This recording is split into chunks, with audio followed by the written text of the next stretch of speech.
Well, hello guys, long time no see. I just thought I'd give you a quick update on where I am, what I've been doing. Sorry, the laundry's running in the background, so that's a little bit loud. Things have been very busy over the last month. I know it's been a little over a month since I've talked to you. Last time we talked, I talked a little bit about virtualization and that I was going to be doing some of that at work. Since that time, the virtualization project got started. I started to use VMware's ESXi project, which is free, and then I came.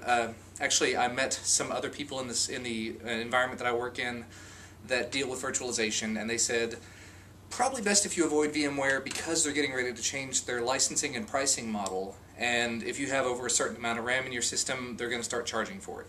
They tried to with the current version, and the people kind of backlashed against it, but I think the next version they're going to do it again. So that said, we are just going to avoid ESXi for this point, even though it is a free product, blah blah blah. Hyper-V was our other option in the state enterprise standard approved list, and to be quite honest, that wasn't really acceptable for me either. The product, I didn't even get a chance to evaluate it because we planned to put more than 4 virtual guests on it, and if you put more than 4 virtual guests on one, you have to have a Microsoft Windows Server data center license in order to be compliant and be able to use more licenses than just 4. So that wasn't really a good option for us. And I know a lot of you guys are probably thinking, well, why don't you just use Linux for everything? Trust me, I've tried, I'm still trying. I had a conversation with my boss today that was very interesting. Remind me, I'll come back to that later. Oh wait, you can't hear me. So anyway, what I ended up going with at work is a product called XenServer, and I actually have to thank one of you guys for that. I cannot remember who the comment was from, but I will look it up and I'll annotate it if I can remember to. But thank you very much for that. I tried it out. It's basically the free Xen product that comes bundled with most Linux distros with some proprietary stuff thrown around it to make it a little bit friendlier and a little bit happier. If I can get my hardware worked out correctly to where I have the same processors, or at least the same processor class, I can even do pooling and high availability and failover and everything by putting another product on top of it called CloudStack, or OpenCloud or OpenNebula. There's about a dozen of them that actually do the same thing.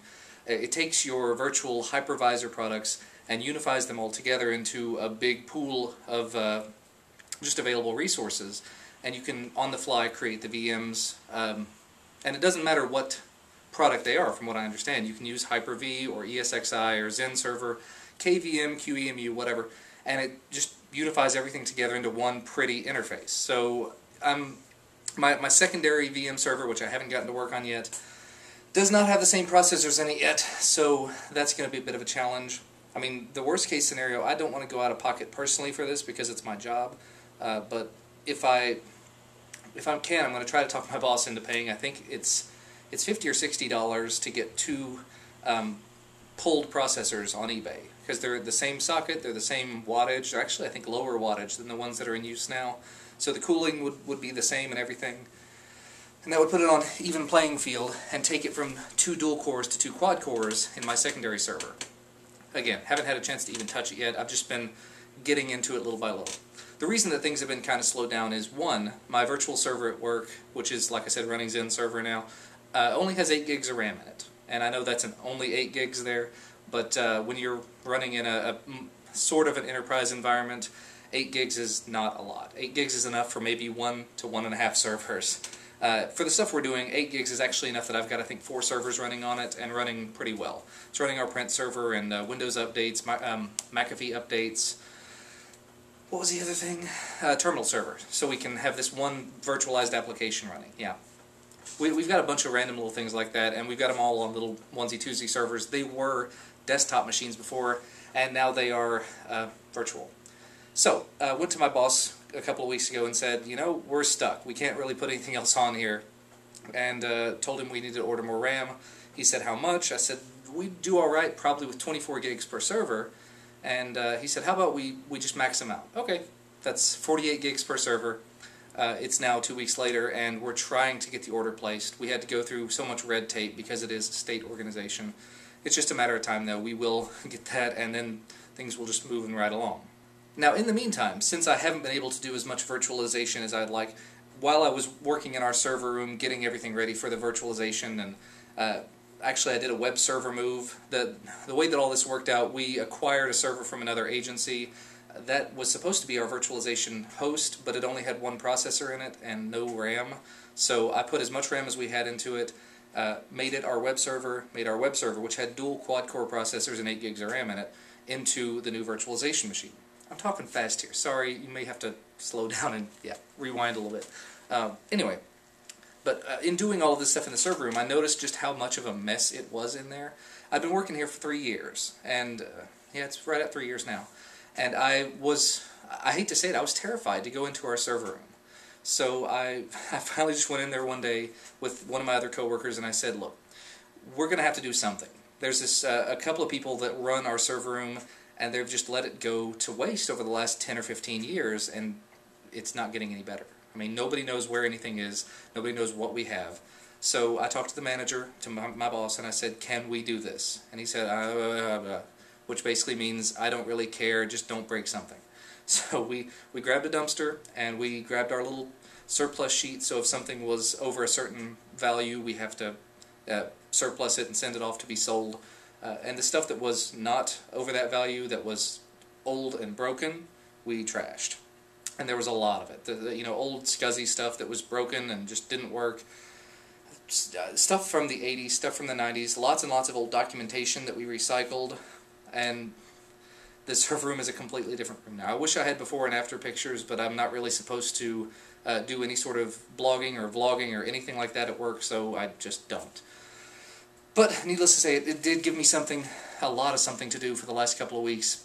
In addition to that, we completely revamped our training room. We had 12 Windows XP machines that were like Pentium 4, 1 point something gigahertz, very older machines, and we've upgraded them to, I think they're not Core 2 Duos, they're Pentium D, maybe they're the first dual cores that came out, and they're running much better. They're running on Windows 7 now. Again, I would like to have it all be Linux, not in the cards, not at this juncture. But training room's been upgraded. Our vault, where we keep all of our backup equipment, all of the not backup, but all of the equipment that if someone's monitor fails or if someone's hard drive fails or whatever, that's where all that stuff goes. Not the little incidentals like keyboards and mice, but the bigger things. That was a big nasty mess with lots of junk in it, and we're still in the process of cleaning it up, finding stuff in there, just ridiculous things. Keyboard trays for desks. It's like, this is not tech equipment, this is a piece of furniture. We're finding laptop docks from the 90s. I actually, in doing all of this, I found a laptop, and I can't remember when it was actually built. I took a picture of it a while back. I'll see if I can find it. It's a digital equipment, I think it's a DEC 90 or something like that, 20 megahertz machine. Originally, I think came with Windows 3.1 or 3.11. I tried to start it up, it said no. It was a white display with black text on it, and it just said, nope, my hard drive is bad, leave me alone. So I've left it alone. It's this brick, though, and it's in beautiful condition, and it turns out it belongs to my boss. Anyway, I'm sort of going around in circles here, but needless to say, over the last month, it's been a very busy month. Lots and lots of stuff going on at work, which has left me kind of at home. On top of that, and this is probably what I'll close with, the next couple of months are going to be even more hectic, but you will probably see a lot more of me if things go right. My wife and I, and my son, of course, are going to be moving. We have purchased a new home. We're in the process of purchasing. We closed this week, actually. My family, my dad specifically, buys and sells houses, not for a living, but he does it. He could do it for a living if he wanted to. He buys repossessed homes that have been foreclosed on, and fixes them up, resells them, or rents them. Well, in our local area, we managed to find one that is exactly the layout that we wanted. It's about the exact right size for us, and it was cheaper than our current house. So it's much larger than our current house, and cheaper. So even though our current house has not sold yet, we have room now to lower the price a little bit and try to get it sold a little bit quicker.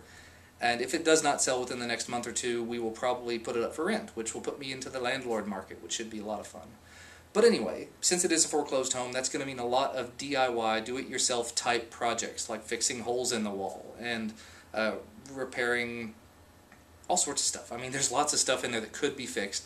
Handrails on the back deck and cracked brick here and there, and just little things here and there. The house itself is in great shape. We talked to the inspector, and the inspector said everything is just great except for some holes in the drywall, and some carpet needing replaced, and the gutters will need some work done because there's a leak in one of the gutters, and a bunch of relatively minor things, and we got the house for $50,000 under the appraisal. So we can't complain. And the appraisal is actually really low because it's appraised in foreclosed value. So that's, yeah, once we fix it up, once we make it a little bit nicer, put a few $1,000s into it, it will be a very nice, much more valuable home that we can live in for hopefully the next 15 to 20 years. Yeah. So anyway, that's going to take up pretty much the majority of my life for the next few months, is getting that in proper condition to move into, moving into it, and the key thing where you guys become involved, setting up a new office. I'm going to have a different office space. I've shown it to you here before. I've got a very large office space. That's why there's such an echo. And that's fine, but it doesn't really fit. I mean, it's right beside the laundry room, so there's a lot of noise. It's far away from my family, so I can't really be down here and working at normal hours. I have to wait until my son goes to bed to come downstairs away from the family to actually do any work, because I don't want to take time away from my family to come down here and work on my computer. So anyway, I'm going to have my office adjacent to our living room, so I can sit there and work, and if they need something, I'll be right there. You know, it's not that big of a deal. So that will make, hopefully, a big difference in this channel and in the main channel. Maybe the third channel, I don't know. I would love to get back into doing music. That's something that I've really been missing out on, and my piano has been feeling very lonely and very left out. So I hope that you guys are interested in the idea of me doing more often vlogs, just talking about what's going on with the house and what's going on if I'm repairing something, maybe showing how to do it if you're interested in that. Drywall is something that I know how to do, and I could show people how to do. I'm just not terribly, I don't do a very pretty job at it. But I can do tiling, and I can, like I said before, do some plumbing work and some appliance installation and whatever else. So anyway, it should be an interesting few months. If you would like to see any of that, definitely let me know down in the comment section below. I hope everything is going well for you all. I hope this camera angle will work out, because otherwise it's going to suck. I just sort of set the camera up on a tripod, the flip camera, and hit go. But that's all for today. Again, I hope to see you very soon. I'm going to try to get back into doing this regularly as we go through the process of moving into the new home and setting up the new office.